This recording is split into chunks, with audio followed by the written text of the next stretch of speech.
Yeah, this has come from our chief correspondent, Kaveh Solokol, and he says it's looking unlikely at this moment in time, this evening, that Marc Guehi will stay at Crystal Palace. It looks like Marc Guehi will stay at Crystal Palace and leave on a free transfer next summer. Goodness. Liverpool, as we've been reporting, have held talks about signing Marc Guehi, but at this moment in time, there is a gap in valuation. Clearly, this could change over the course of the next few days in this transfer window. From a Palace perspective, they do not want to let their captain go on the cheap. Liverpool, on the other hand, know they could get him for free next summer. There'll be plenty of competition to sign him next summer. But Liverpool are thinking, why do we want to spend this sort of money when we can get him for absolutely free? Clearly, there'll be a big signing on fee, there'll be big wages, but they can get him for free next summer. This can obviously change, and things change so quickly in a transfer window. But at this moment in time, Marc Guehi, he's not been pushing for a move, he's not been agitating for a move. He's happy to stay at Palace and play in Europe for Crystal Palace.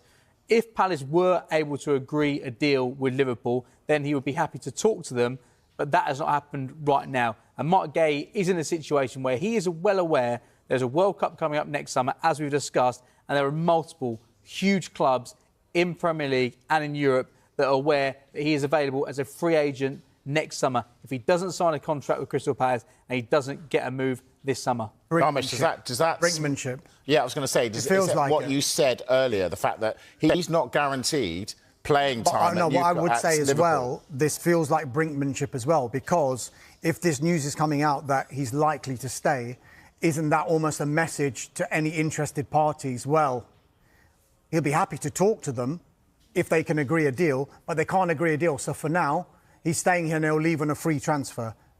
That's clear that's what's going to happen, because he's not going to sign a new contract at Crystal Palace. But it's almost telling other clubs, we have to stick to our pricing on this as far as Crystal Palace are concerned. They need to maximise the transfer fee they can get for Marc Guehi, because the later it goes in this transfer window, interested clubs will spot an opportunity. If they can get Marc Guehi to be very, very interested and committed to going to that club, part of that battle is done, and then Crystal Palace will then have a decision to make.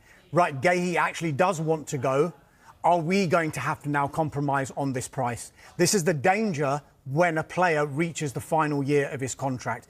That's the danger that PSG and Donnarumma have got at the moment, and it looks like that Crystal Palace and Marc Guehi have got as well.